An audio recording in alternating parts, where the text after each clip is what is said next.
Hello student, कैसे हैं आप सब। एक बार पुनः शिव कोचिंग क्लासेस पर स्वागत है। उम्मीद करता हूं आप सब अच्छे होंगे, मस्त होंगे, बेहतर होंगे, आपकी पढ़ाई बेहतर चलेगी। बच्चों, क्लास 12 फिजिक्स एनसीईआरटी में चैप्टर 12 चल रहा है, जिस चैप्टर का नाम है परमाणु और एटम।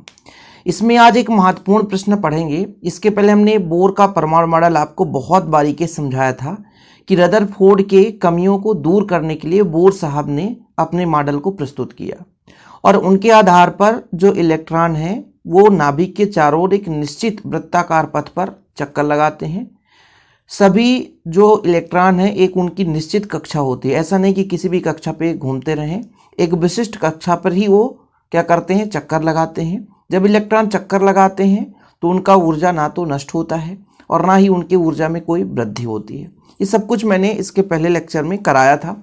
उम्मीद करता हूँ कि बोर का परमाणु मॉडल आप लोग देखे होंगे। नहीं देखे हैं तो प्लेलिस्ट में जाइए और समझ लीजिए। और हाइड्रोजन के लिए रदरफोर्ड के परमाणु मॉडल के आधार पर जो हाइड्रोजन परमाणु होता है उसके इलेक्ट्रॉन की कुल ऊर्जा का व्यंजक भी कराया था, उससे ही सिमिलर ये भी है। अब यहाँ पर प्रश्न देखिए क्या कहता है कि सिद्ध कीजिए कि एक परमाणु की nb कक्षा की त्रिज्या n² के अनुक्रमानुपाती होता है। मतलब एक परमाणु है, उसमें इलेक्ट्रॉन है। जैसे यहाँ पर समझने की कोशिश करेंगे ना, मान के चलता हूँ ये एक परमाणु है, ठीक है, ये वृत्ताकार परमाणु में मान के चलता हूं और नाभिक सेंटर पे होगा, क्योंकि समस्त धनावेश ये आपका नाभिक होता है। इसकी त्रिज्या में मान के चलता हूं r है और यहाँ पर इलेक्ट्रॉन का जो चाल है वो v है और इलेक्ट्रॉन का द्रव्यमान m है। वृत्ति मार्ग पर गति करेगा, सिंपल है, सबको पता है। बोर ने ही बताया था कि किसी भी परमाणु का जो इलेक्ट्रॉन है वो वृत्तीय मार्ग पर एक निश्चित कक्षा पे गति करता है और इसकी एक निश्चित ऊर्जा होती है। और इसके पहले जब रदरफोर्ड के आधार पर मैंने बताया था भाई साहब कि यदि ये मान लीजिए कोई वस्तु वृत्तीय मार्ग पर गति करता है, यहाँ पे इलेक्ट्रॉन वृत्तीय मार्ग पर गति करता है, तो इस पर एक बल तो लग रहा है, अभिकेंद्री बल, पहला पॉइंट। दूसरा, ये जो प्लस है और ये माइनस है, मतलब दो आवेश है, इनके बीच स्थिर वैद्युत बल भी लगेगा, ठीक है।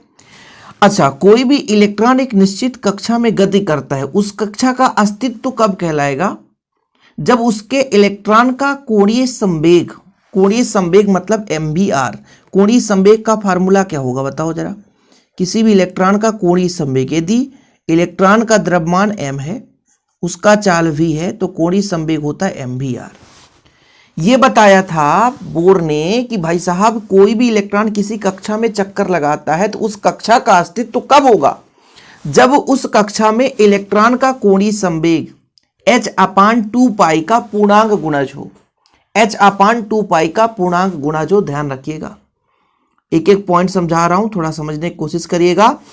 भाई साहब, बोर का परमाणु मॉडल कहता है कि किसी भी कक्षा का अस्तित्व तो कब है, जब उस कक्षा का कोणीय मतलब जो भी इलेक्ट्रॉन का कोणीय संवेग, ठीक है भाई, इलेक्ट्रॉन का कोणीय संवेग उस कक्षा में घूम रहे इलेक्ट्रॉन के h/2π के समगुणक हो। समगुणक मतलब पूर्णांक गुणज, यहां पे समझो, समगुणक नहीं कह सकते हैं, जहां n बराबर आपका 1 2 3 4, मतलब किसी भी कक्षा का अस्तित्व तो कब होगा, जब उस कक्षा के इलेक्ट्रॉन का कोणीय संवेग h/2π का पूर्णांक गुणज में हो, तभी उसका अस्तित्व होगा, अन्यथा अस्तित्व तो नहीं हो सकता। समझ में आया? ये कहां से आया, ये फैक्ट कहां से आया, ये बोर के परमाणु मॉडल के आधार पर आया। बोर ने प्रस्तुत किया था कि इलेक्ट्रॉन नाभिक के चारों ओर निश्चित ऊर्जा कोष में चक्कर लगाती हैं और जो हमारे पास ये कक्षा होती है इनकी एक निश्चित ऊर्जा होती है और जो परमाणु का धनावेश और जो आपका पूरा का पूरा द्रव्यमान है नाभिक पर केंद्रित रहता है और प्रत्येक जो इलेक्ट्रॉन है जब चक्कर लगाता है तो एक निश्चित त्रिज्या वाले पथ पर चक्कर लगाएगा। दूसरी बात है कि जब चक्कर लगाता है तो इसके ऊर्जा में किसी प्रकार से परिवर्तन नहीं होती। ये सब कुछ मैंने बताया था अभिग्रहित, इनके जितने भी हैं। उम्मीद करता हूं आपको समझ में आ गया होगा। तो सबसे पहली बात है कोणीय संवेग कहां से आ गया, MVR फार्मूला, ये तो फिजिक्स का फार्मूला लग रहा है। दूसरी बात ये है कि भाई बोर साहब ने बताया था कि जो आपका कोई भी कक्षा अस्तित्व में कब रहता है, जब इसका कोणीय संवेग h/2π का समगुणक होता है, मतलब इलेक्ट्रॉन का कोणीय संवेग। ठीक है, ये चीज भी आप लोगों ने सीखा, दो तीन चीजें सीख गई आपने। यहां से आप v का मान निकाल सकते हैं, v मतलब चाल, कितना हो जाएगा, कोई बता सकता है भी का मान कितना हो जाएगा?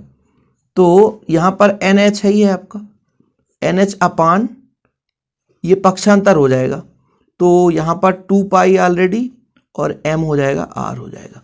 ये भी का मान आ चुका है, ये चाल का मान आ चुका है। वो किसके चाल का मान आ चुका है? इलेक्ट्रॉन के चाल का मान आ चुका है। एक एक पॉइंट समझाने के तात्पर्य बच्चों कि आपको बोरिंग न लगे, 10 मिनट में लेक्चर खत्म हो जाएगा। 2-3 चीज तो है, हमको सिद्ध करना है जो त्रिज्या है वो कक्षा n के क्या होता है भैया, NB कक्षा की त्रिज्या, ठीक है, n स्क्वायर के अनुक्रमानुपाती होती है। NB कक्षा की त्रिज्या n स्क्वायर के अनुक्रमानुपाती होती है, ठीक है, मतलब कक्षा के वर्ग के अनुक्रमानुपाती होती है।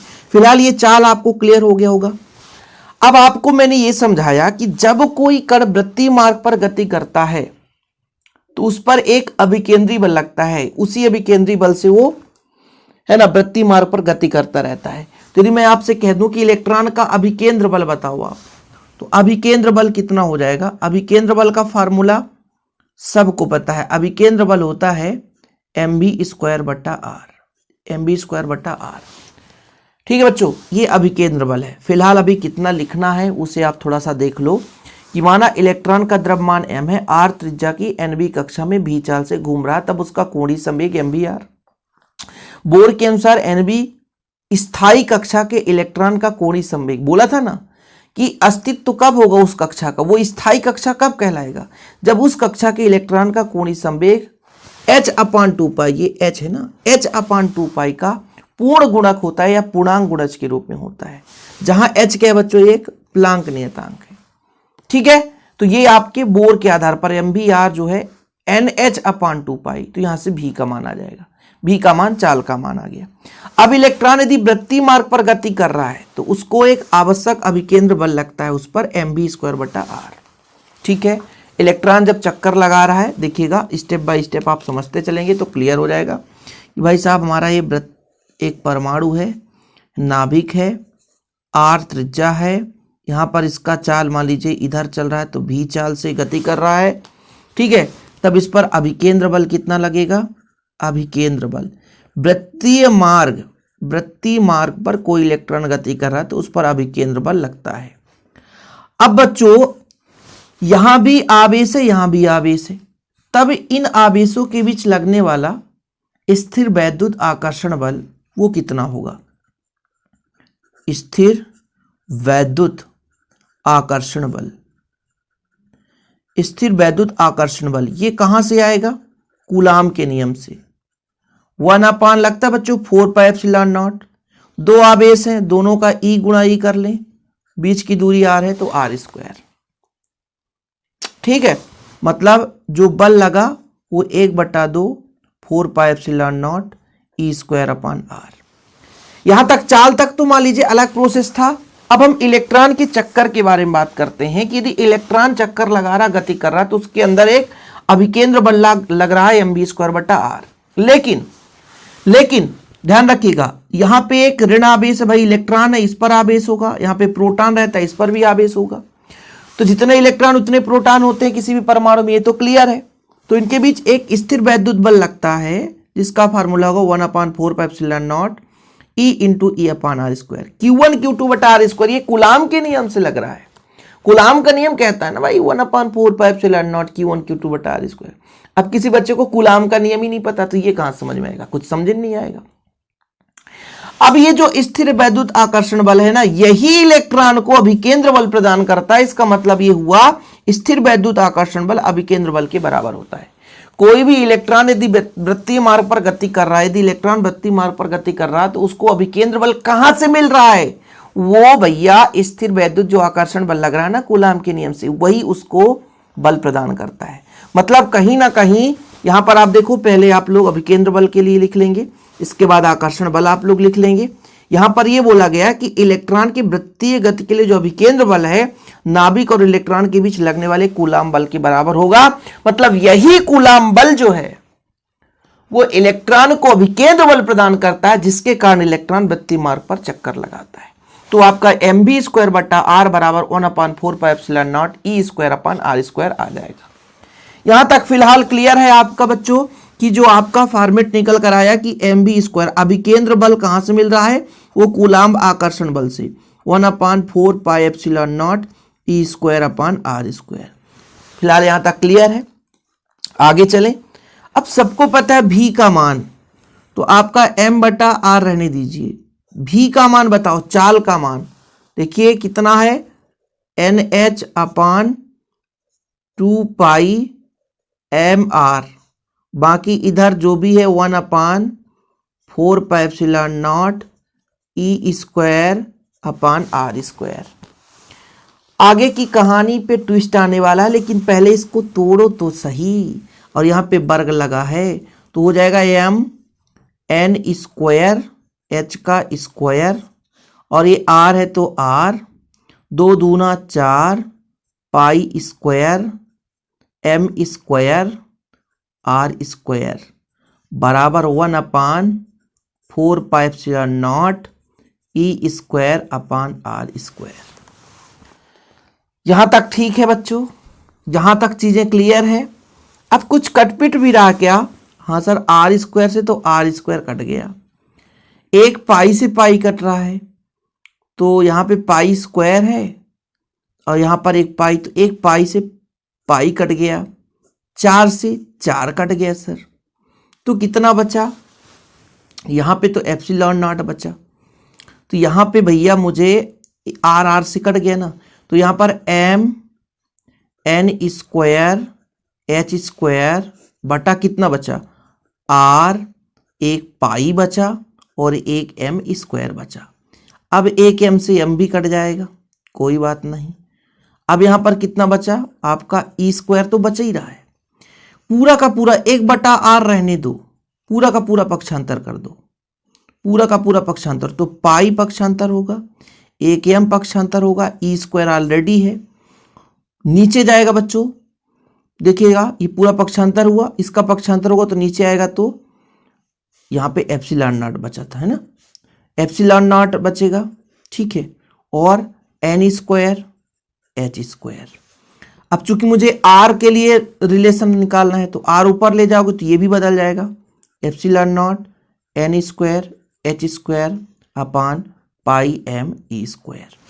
देखिए थोड़ा समझने की कोशिश करिएगा, r इसको हम ऐसा कर सकते हैं, ε0 h²/πme², इसको ऐसा करके n², और जब इसको हटाएंगे तो समानुपाती लग जाएगा n² के। जी हाँ बच्चों, यही प्रूव करना था, एक एक स्टेप समझाया हूँ, एक एक स्टेप समझाया हूँ। और जिस बच्चे को इतना भी समझ में नहीं आया तो समझ लीजिए कभी भी कुछ समझ में नहीं आएगा। भाई मैंने कहा जो अभिकेंद्र बल है वो स्थिर वैद्युत बल से मिलेगा, भी का मान रख दिया बच्चों, फिलहाल इतना वहीं तक है। इसके बाद जब वर्ग लगाया तो n² h², 2 दूना 4 π² m² r², बाकी वही है, 4 से 4, एक यहाँ पे 2 पाई है, एक पाई से पाई, r² से r² काटा, बाकी का बाकी उतार दिया, एक m से m यहीं काट सकता था। फिर बच्चों पूरा पक्षांतर कर दिया, r बस बचा लिया, क्योंकि मुझे सिद्ध ही करना था कि NB कक्षा की त्रिज्या r निकालने थे, r के लिए सिद्ध करना था, तो r बचाया, 1/r बराबर पक्षांतर करने पर ये मिला। जब r को ऊपर ले गया नीचे से तो ये भी बदल गया ऊपर नीचे, ठीक है। r बराबर इसको अरेंज कर दिया, n² के बराबर हमको सिद्ध करना है, इसको हटाया तो ये समानुपाती लग गया। ठीक है बच्चों, ये स्टेप्स हम तभी ना कहता हूं, कुछ बच्चे कहते हैं सर नोट्स बस से काम हो जाएगा, नहीं नहीं नहीं नहीं, नोट्स आपको प्रोवाइड किया जाता है, लेकिन जो बच्चा केवल नोट्स पे आश्रित है तो नहीं हो पाएगा जब तक वो विधिवत नहीं पढ़ेगा। तो यहाँ पर आपका देख सकते हैं mv² बटा r है, इसके बराबर एक r से r कैंसिल कर दो तो ये हो जाएगा, फिर m का मान रख दो, वही प्रोसेस है सेम। आप लोग स्क्रीनशॉट ले सकते हैं, स्क्रीनशॉट ले सकते हैं, ठीक है बच्चों। बाकी नोट्स में यही चीज प्रोवाइड किया जाता है, इसलिए तो कहता हूं बच्चों video lecture plus notes. Notes मात्र 100 रुपीज चार्ज लगता है। कॉन्टेक्ट नंबर है 9685299149, 9685292949, ये मेरा पर्सनल नंबर, इस नंबर पर आप कांटेक्ट करके प्रॉपर रूप से हैंड रिटन नोट्स ले सकते हैं। बाकी सोशल मीडिया के जो भी प्लेटफॉर्म है, जैसे हमारा खुद का ऐप है, टेलीग्राम चैनल है, इंस्टाग्राम, जो भी लिंक है सब कुछ डिस्क्रिप्शन पे मिल जाएगा, वहाँ से आप हमारे साथ जुड़ सकते हैं। ओके, आज के लिए इतना ही, मिलते हैं वीडियो के साथ बच्चों। जय हिंद, वंदे मातरम।